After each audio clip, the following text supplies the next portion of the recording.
Kita kembali membacakan sebuah buku berjudul Perempuan, Negara, dan Keluarga karya I. Murray-Tat. Kita akan memasuki bab berikutnya. Negara, tukang kebun, keluarga. Ketika ruang publik sudah benar-benar dikuasai, negara mengambil kontrol atas ruang privat dengan memaksa publik masuk ke dalamnya, di mana norma-norma baru keluarga harus dimapankan. Rumah menjadi pusat kehidupan baru menggantikan jalanan, sehingga menutup hubungan dengan siapapun kecuali mereka yang ada di dalam keluarga. Dimulainya revolusi industri membawa perubahan yang mengharuskan kelas berkuasa memberi perhatian terhadap sejumlah realitas baru yang memengaruhi kelas pekerja. Pembangunan industri-industri besar telah banyak membawa masalah bagi kelas pekerja, memengaruhi kesehatan, seksualitas, dan kemampuan reproduksi mereka. Pertama, kebutuhan tenaga kerja manual dalam jumlah besar di perkotaan mendorong migrasi besar-besaran dari pedesaan.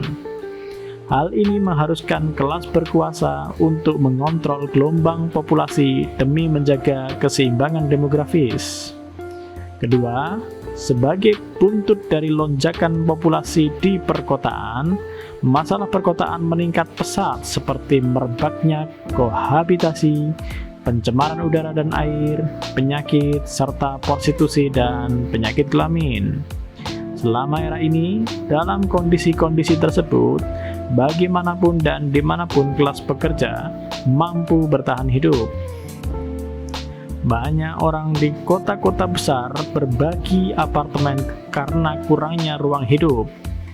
Tidak jarang di dalam sebuah rumah ditemukan komposisi seorang gadis berusia 5 tahun, seorang perempuan berusia 20 tahun, dan seorang laki-laki berusia 57 tahun berbagi tempat, meskipun mereka tidak ada hubungan keluarga. Kehidupan kelas pekerja juga berlangsung di jalanan, tempat obrolan, arena pertandingan, dan klub malam. Dalam kondisi ini, institusi pernikahan hancur digantikan dengan pergundikan. Sebagian besar disebabkan kenyataan bahwa banyak pekerja industri yang menjalani gaya hidup nomaden. Kelas berkuasa mulai menyadari bahwa kelas pekerja menjadi kian tak mudah untuk dieksploitasi dengan semua perubahan dari masa ini.